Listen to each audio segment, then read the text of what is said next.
नमस्कार दोस्तों, study IQ पर आप सभी का बहुत बहुत स्वागत है। जून 2020 की बात आपको याद होगी जब इंडिया और चाइना के सैनिकों के बीच में भिड़ंत हुई थी गलवान की वैली में। हम सभी को मालूम है दोनों साइड्स का काफ़ी नुकसान हुआ था। उसके बाद अक्टूबर 2020 में एक और इंसिडेंट हुआ था, एक और वारदात हुई थी। मुंबई में काफ़ी बड़े पैमाने पे ब्लैकआउट हुआ था और ये वाला जो ब्लैकआउट हुआ था इसमें आपको मालूम है Mumbai is the economic capital of India. जो हमारी स्टॉक मार्केट्स थी उनके सर्वर्स एकदम से डाउन आ गए थे।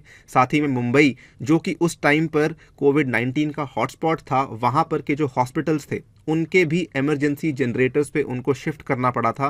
काफ़ी बड़ी परेशानियां हो रही थी। इनफैक्ट उस टाइम पर जो मुंबई की लोकल रेलवेज हैं उनको भी काफ़ी ज़्यादा परेशानी देखनी पड़ रही थी।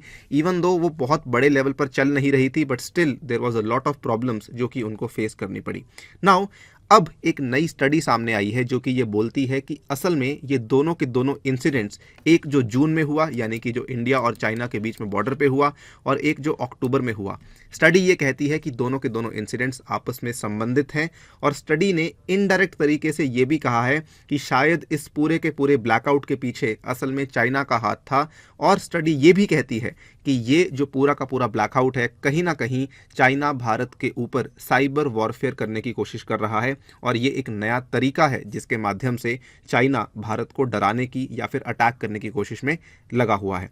तो इसी स्टडी के बारे में बात करेंगे। ऑल्सो बात करेंगे किसने ये स्टडी कंडक्ट करी है, एंड ऑल्सो बताया जाएगा कि कमेंट्री क्या हो रही है, यानी कि जो ऑब्जर्वर्स हैं वो इस स्टडी को लेके क्या टिप्पणियां कर रहे हैं।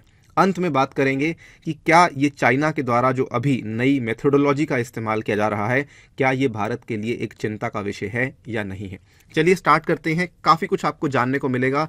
वैसे आपको बता दूं शुरू करने से पहले कि इवन दो ये टॉपिक डायरेक्टली आपकी यूपीएससी की प्रिपरेशन से रेलिवेंट नहीं है, लेकिन फिर भी इसमें कुछ ऐसे ऐसे फ्रेजेस, कुछ ऐसी ऐसी चीज़ें यूज़ करी गई हैं जो कहीं ना कहीं आपके यूपीएससी प्रिपरेशन में काम आ सकती हैं। राइट, सो चलिए स्टार्ट करते हैं। मेरा नाम है अनिरुद्ध। यदि आप लोग इस लेक्चर की पीडीएफ को डाउनलोड करना चाहते हैं तो मेरे टेलीग्राम चैनल से कर सकते हैं। इसके अलावा सोशल मीडिया पे भी आप मेरे साथ जुड़ सकते हैं।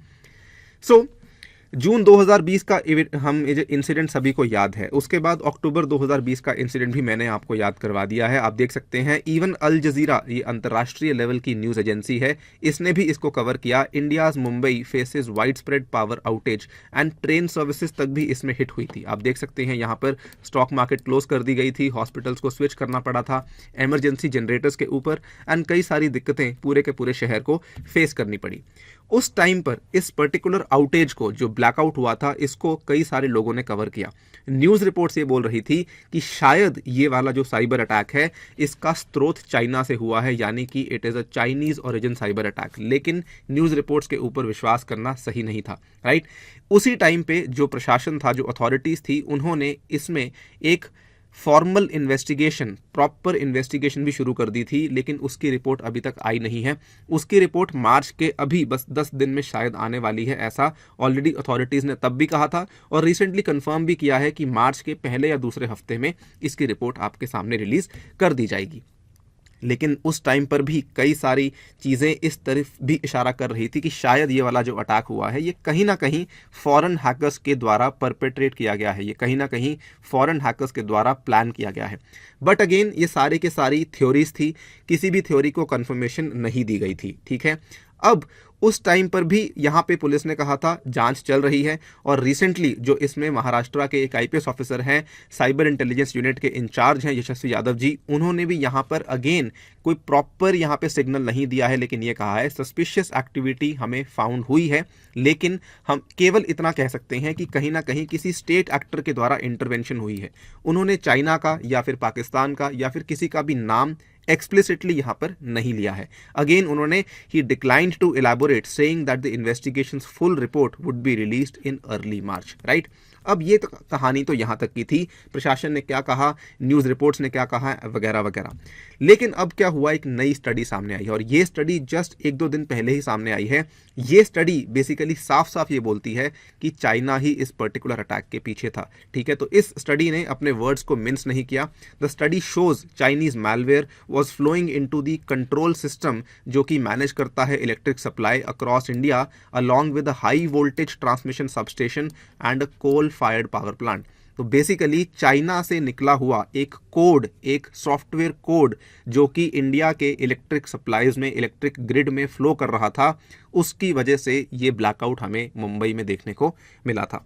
और इस स्टडी ने ये भी कहा है कि ये पूरा का पूरा जो सिलसिला था, it was actually part of a broad Chinese cyber campaign against India's power grid, कि चाइना का एक साइबर कैंपेन चल रहा है जो कि इंडिया की पावर ग्रिड को टारगेट कर रहा था। और सिग्नल काफ़ी क्लियर था कि अगर इंडिया ने बॉर्डर पे अपने क्लेम्स को, अपने दावों को और ज़्यादा मजबूत किया तो चाइना इस साइबर कैंपेन को मुंबई से बढ़ाकर पूरे देश में भी कर सकती है, यानी कि पूरे भारत की बिजली को भी टारगेट कर सकती है। ये वाली जो स्टडी थी ये किसके द्वारा कंडक्ट करी गई है? सो बेसिकली एक साइबर सिक्योरिटी कंपनी है जिसका नाम है रिकॉर्डेड फ्यूचर, और ये कंपनी का हेडक्वार्टर्स है, आप यहाँ पे देख सकते हैं, हेडक्वार्टर्स इन सोमरविल मैसाचुसेट्स। तो यूएसए बेस्ड कंपनी है और इन्होंने इस स्टडी को कंडक्ट करवाया है। इस स्टडी ने कई सारी चीज़ें बताई हैं। इन्होंने सबसे पहले तो ये बोला कि देखिए, most of the malware was never activated, यानी कि बहुत सारा जो कोड था वो असल में एक्टिवेट ही नहीं हुआ। लेकिन इन्होंने साथ में ये भी बोल दिया है कि हम बहुत ज़्यादा डिटेल्स उस कोड की पता नहीं लगा पाए हैं।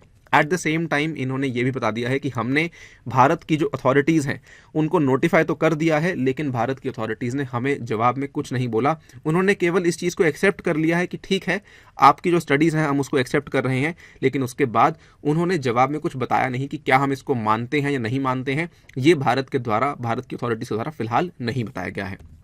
नाउ इंडिया ने कमेंट क्या किया? नहीं किया। आई टोल्ड यू, इन्होंने जो पूरा का पूरा डेटा था असल में वो भेज दिया था CERT-IN को। CERT-IN काफ़ी इंपॉर्टेंट एजेंसी है भारत में, जो ministry of electronics and information technology है उसी के अंडर काम करती है, और ये इमरजेंसी रिस्पॉन्स टीम है, यानी कि ये सबसे इंपॉर्टेंट नोडल एजेंसी है to deal with cyber security threats such as hacking and such as phishing. अब इसने डेटा को एक्सेप्ट तो कर लिया है, लेकिन it said nothing about it whether it found the code in the electric grid या फिर नहीं।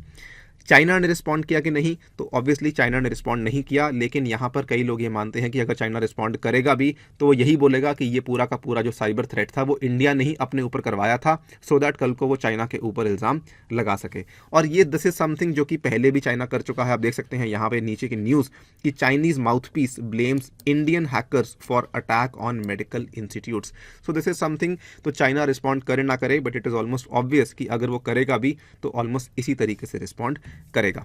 नाउ इंडिया और चाइना की गवर्नमेंट्स ने तो रिस्पॉन्ड नहीं किया है, लेकिन ऑब्वियसली कई सारे ऑब्जर्वर्स हैं जो कि इस स्टडी को देख रहे हैं। सबसे पहला जो ऑब्जर्वेशन सामने आया है, एक फॉर्मर इंडियन डिप्लोमेट है, उन्होंने कहा है कि इंडिया इसलिए रिस्पॉन्ड नहीं कर रहा बिकॉज इन केस इंडिया इस रिपोर्ट को मान लेता है या फिर कहीं ना कहीं इनडायरेक्ट तरीके से भी ये बोल देता है कि जी हाँ चाइना का हाथ था, तो it can complicate situation at the border, क्योंकि बॉर्डर पे फिलहाल जो चाइना के फॉरेन मिनिस्टर हैं और जो इंडिया के फॉरेन मिनिस्टर हैं, दोनों के बीच में काफ़ी बातचीत हुई है, जिसके चलते बॉर्डर पे अभी टेंशन्स कम हो रही हैं। तो उनको लगता है कि जो डिसएंगेजमेंट का पूरा प्लान है वो यहाँ पे सफ़र कर सकता है।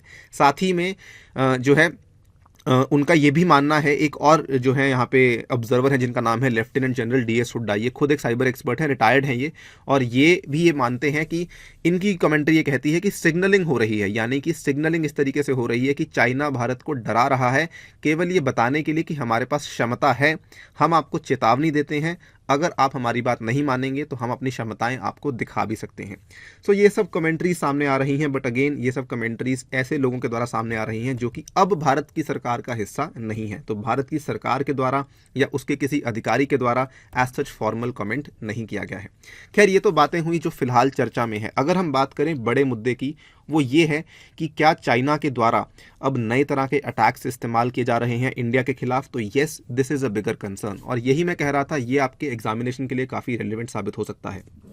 ये कहीं ना कहीं ये बताता है कि चाइना आगे जाके भारत की इलेक्ट्रिक ग्रिड को भी टारगेट कर सकता है। It can become a new form of aggression, a new form of deterrence, जो कि भारत के लिए काफ़ी ज़्यादा मुसीबत की बात हो सकती है। और इस केस में होता क्या है कि ये एक साइबर अटैक है, यानी कि ये एक न्यूक्लियर अटैक से ऑब्वियसली कम डेवस्टेटिंग है, लेकिन आज की डेट में जितनी रेलेवेंस, जितनी डिपेंडेंस लोगों की साइबर वर्ल्ड के ऊपर बढ़ती जा रही है, आई थिंक वो ज़्यादा बड़ी प्रॉब्लम हो सकती है किसी कंट्री के लिए, even compare to a nuclear attack, right? अगर आप देखें, एक स्ट्रैटेजिक और साइकोलॉजिकल एज ऑफर करता है साइबर अटैक, जो कि और किसी भी तरह का अटैक ऑफर नहीं करता है।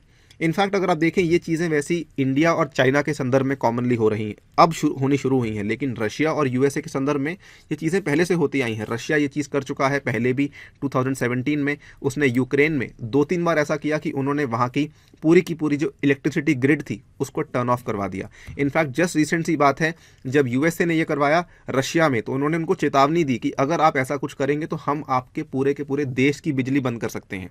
तो यूएसए रशिया जैसी कंट्रीज में चीज़ें कॉमनली हो रही हैं, लेकिन इंडिया में एक नया तरीके का अटैक सामने आ रहा है, और वो भी हमारे नेबरहुड से। और इसीलिए कहा जा रहा है कि ये जो बदलती हुई मेथोडोलॉजी है चाइना की, this is something which is a cause of concern. क्योंकि देखिए अभी तक क्या कर रहा था चाइना, साइबर अटैक्स में मेनली चाइना का कंसर्न था डेटा चोरी करने का, लेकिन अब ये नए तरह के साइबर अटैक्स हैं जिसमें कि China is placing code into the infrastructure systems. जो ये नए तरह का कोड को प्लेस कर रहे हैं, ये इंडिया के लिए चुनौतीजनक साबित हो सकता है, क्योंकि इंडिया प्रिपेयर्ड नहीं है, स्पेसिफिकली क्योंकि हमारे जो इंफ्रास्ट्रक्चर सिस्टम्स हैं वो इतने एडवांस नहीं हैं, और हमारी जो इमरजेंसी रिस्पॉन्स है वो भी इतना अभी बेहतर नहीं है, स्पेशली अगर हम कंपेयर करते हैं अपने आप को दूसरे देशों के साथ। तो ये हमारे लिए प्रॉब्लम साबित हो सकती है, राइट। अगर आप देखें जस्ट पिछले साल की ही बात है, ये वाली न्यूज़ सामने आई थी, over 40,000 cyber attacks attempted on Indian web banking sector bye Chinese hackers. और ये वाला जो रिपोर्ट था ये असल में दिया गया था साइबर पीस फाउंडेशन, ये एक इंडियन एनपीओ एनजीओ है जो कि इसी फील्ड में काम करती है, जो कि फॉलो करती है कि इंडिया में कौन से हैकिंग्स हुई हैं, कौन से क्षेत्रों पे इम्पैक्ट आया है और क्या क्या इसका लॉन्ग टर्म इम्पैक्ट हो सकता है। तो इन्होंने इस चीज़ की ट्रैकिंग करी थी, और इनफैक्ट इसी ऑर्गेनाइजेशन ने बताया कि पिछले 2 महीने में, यानी कि दिसंबर और नवंबर में, उन्होंने कहा they have documented a surge of malware directed eight India's power sector. फिर भले वो पेट्रोलियम रिफाइनरीज हों, फिर भले वो न्यूक्लियर पावर प्लांट्स हों, ये सब चीज़ें देखने को मिल रही हैं। अब ये चिंता का विषय इसलिए बन जाता है क्योंकि पावर सेक्टर एक क्रिटिकल सेक्टर में आता है। आज मान लीजिए पावर बंद हो जाती है, आज मान लीजिए बिजली बंद हो जाती है, उसका जो डिस्ट्रीब्यूशन नेटवर्क है वो कहीं ना कहीं टूट जाता है, तो इमेजिन कीजिए कि इंडिया में कितना ज़्यादा लॉस हो सकता है, जीडीपी का लॉस, इकोनॉमिक लॉस, और कई सारी चीज़ें हो सकती हैं जिसका किसी को अंदाज़ा भी नहीं है। इसीलिए ऐसे सेक्टर्स को क्रिटिकल सेक्टर का नाम दिया जाता है। So this document has actually raise this point कि अब जो ये बदलती हुई मेथोडोलॉजी है ये काफ़ी चिंता का विषय है भारत के लिए, राइट। अब ये सब चीज़ें भी हो रखी हैं, इस टाइम पे जो मिलिट्री एक्सपर्ट्स हैं वो एक चीज़ की डिमांड कर रहे हैं। उन्होंने कई बार जो हमारी गवर्नमेंट है उनसे ये कहा है कि भारत में जितना भी चाइनीज़ मेड हार्डवेयर है उसको रिप्लेस किया जाए, उसको किसी और कंट्री के हार्डवेयर से या फिर अपने खुद के बनाए हार्डवेयर से रिप्लेस किया जाए। स्पेशली जो भी हार्डवेयर चाइना के द्वारा दिया गया या तो हमारे पावर सेक्टर में है या फिर हमारे रेल सिस्टम में है। जब तक ये नहीं होगा तब तक इंडिया हमेशा ही एक तरीके से बैकफुट पे रहेगा, because it will be dependent on China. Now ये तो पूरी की पूरी कहानी हो चुकी है। कमेंट सेक्शन में मैं चाहता हूं कि आप हमें जवाब दें कि देखिए क्या इंडिया वाकई में एग्जिस्टिंग इंफ्रास्ट्रक्चर को रिप आउट कर सकता है, और इस चीज़ का जवाब आप ये चीज़ को सोचते हुए बताइए, क्योंकि इंडियन गवर्नमेंट के अगर किसी भी गवर्नमेंट के साथ maximum number of IT contracts हैं, इंफॉर्मेशन टेक्नोलॉजी कॉन्ट्रैक्ट्स हैं, तो वो चाइना की ही सरकार है। क्या इंडिया वाकई में अफोर्ड कर सकती है कि वो इस टाइम पर, और अफोर्ड सबसे इंपॉर्टेंट वर्ड है यहाँ पे, क्या वो वाकई में इस टाइम पर एग्जिस्टिंग इंफ्रास्ट्रक्चर को रिप आउट करके नया इंफ्रास्ट्रक्चर बनवा सकती है? ये एक बहुत बड़ा सवाल खड़ा हो जाता है। ऑब्वियसली चीज़ें काफ़ी कंसर्निंग है, बट सोल्यूशन भी काफ़ी मुश्किल है। यही सोच के आपको इसका जवाब देना है। इसी के साथ आपसे लेता हूँ विदा। Thank you for listening, stay tuned and stay safe.